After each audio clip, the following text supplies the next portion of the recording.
Bonjour, nous allons voir dans cette vidéo la résolution de systèmes d'équations linéaires en utilisant la méthode de Gauss-Jordan. On s'intéresse dans ce cas-là au système ayant une infinité de solutions. Prenons à présent l'exemple suivant. Donc on considère une matrice augmentée associée à un système donné. Effectuons quelques opérations élémentaires sur les lignes. À la première opération, la ligne 2 va être remplacée par la ligne 2 moins la ligne 1. On obtient ainsi la matrice suivante. On voit bien qu'on a fait apparaître un 0 à la deuxième ligne. Ce qu'on vient de déterminer, ce n'est que la matrice augmentée échelonnée. Maintenant, si l'on désire faire apparaître des zéros au-dessus des pivots, on doit effectuer d'autres opérations élémentaires sur les lignes. À l'opération suivante, la ligne 1 va être remplacée par la ligne 1 plus 2 tiers la ligne 2. On obtient ainsi. Maintenant, si l'on multiplie la ligne 2 par moins 1 tiers, on obtient. Donc, on voit bien qu'on a deux pivots. Ces pivots sont égaux à 1 et que ce sont les seuls éléments non nuls dans leur colonne. Ce qu'on vient de déterminer, c'est la matrice augmentée échelonnée réduite. On vient de voir ensemble qu'au moyen d'opérations élémentaires sur les lignes, on a pu transformer une matrice augmentée à une matrice augmentée échelonnée réduite. Généralisons ceci.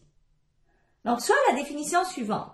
La méthode de Gauss-Jordan consiste à transformer la matrice augmentée associée à un système d'équations linéaires en une matrice augmentée échelonnée réduite. On s'intéresse maintenant à la résolution de systèmes d'équations linéaires. Pour cela, on a la proposition suivante. Un système d'équations linéaires peut avoir une solution unique, une infinité de solutions, aucune solution. Dans cette vidéo, on verra des systèmes ayant une infinité de solutions. Prenons maintenant un deuxième exemple.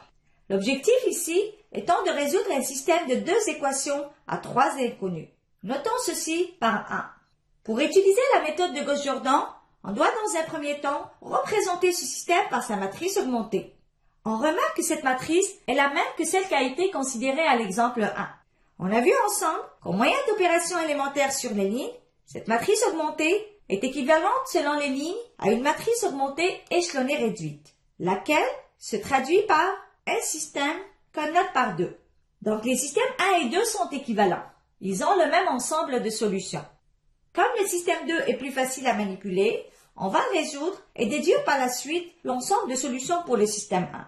Du système 2, à la première équation, on peut isoler x1 qui est égal à 3 moins x3. Et à la deuxième équation, on peut isoler x2 qui est égal à x3. Donc on a pu exprimer x1 et x2 en fonction de la variable x3. En fait, les inconnus x1 et x2 correspondent aux colonnes pivots de notre matrice. On les appelle les variables de base. x3 ici est appelé variable libre. x3 est quelconque, c'est-à-dire qu'on peut choisir arbitrairement n'importe quelle valeur pour cette variable. On pourrait même la considérer comme un paramètre qu'on pourra noter par S, où S parcourt tous les réels. Dans ce cas-là, l'ensemble de solutions sera constitué de x1 égale à 3 moins S, x2 égale à S et x3 égale à S. Donc, à chaque fois qu'on attribue une valeur pour S, on obtient une solution x1, x2, x3 du système 2. Prenons par exemple S égale à 0. Donc, on obtient ainsi x1 égale à 3, x2 égale à 0, x3 égale à 0. Maintenant, si l'on prend S égale à 1, on obtient x1 égale à 2, x2 égale à 1, x3 égale à 1. Donc, on voit bien que le système 2 admet une infinité de solutions. Comme le système 1 est équivalent au système 2, on peut déduire que le système 1 a une infinité de solutions. Définissons maintenant les variables de base et variables libres. Les variables de base, ce qu'on appelle les variables principales, sont les inconnues en position des pivots dans la matrice échelonnée réduite. Les autres variables sont les variables libres. Prenons maintenant un troisième exemple. On voudrait dans ce cas-là résoudre un système de trois équations à trois inconnus. Pour utiliser la méthode de Gauss-Jordan, on doit dans un premier temps représenter ce système par sa matrice augmentée. À l'étape suivante, je vous demande de déterminer la matrice augmentée échelonnée réduite.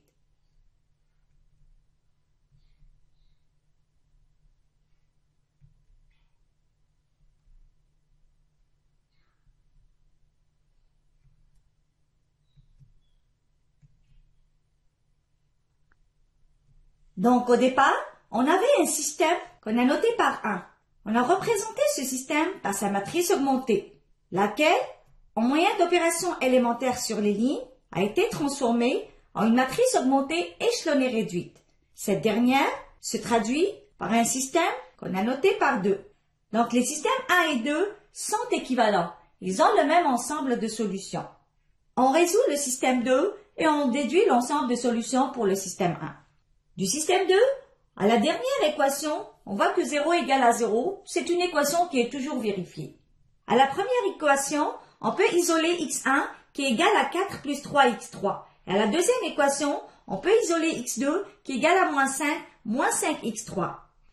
Donc on voit bien qu'on a pu exprimer x1 et x2 en fonction de l'inconnu x3. On voit bien qu'à partir de la matrice augmentée échelonnée réduite, que les variables x1 et x2 sont aux positions des pivots. Donc ce sont les variables de base. x3 dans ce cas est la variable libre. Donc on exprime les variables de base en fonction des variables libres. Donc exprimons maintenant la variable libre comme un paramètre S où S parcourt tous les réels. On aura dans ce cas-là l'ensemble de solutions constituées de x1 égale à 4 plus 3s, x2 égale à moins 5s, x3 égale à s. On voit bien qu'à chaque fois qu'on attribue une valeur s dans R, on trouve une solution x1, x2, x3 du système 2. Prenons par exemple s égale à 0. On obtient dans ce cas-là x1, x2, x3 étant égal à 4 moins 5, 0. Si l'on prend maintenant s égale à moins 1, on obtient x1, x2, x3 étant égal à 1, 0, moins 1. On peut déduire que le système 1 a une infinité de solutions x1, x2, x3 étant égal à 4 plus 3s, moins 5, moins 5s, s où s est un réel. En résumé, nous avons vu aujourd'hui la résolution de systèmes d'équations linéaires en utilisant la méthode de Gauss-Jordan. On s'est intéressé aux systèmes ayant une infinité de solutions. On a vu ensemble que la méthode de Gauss-Jordan consiste à transformer un système donné ou un système qui lui est équivalent mais qui est plus facile à résoudre.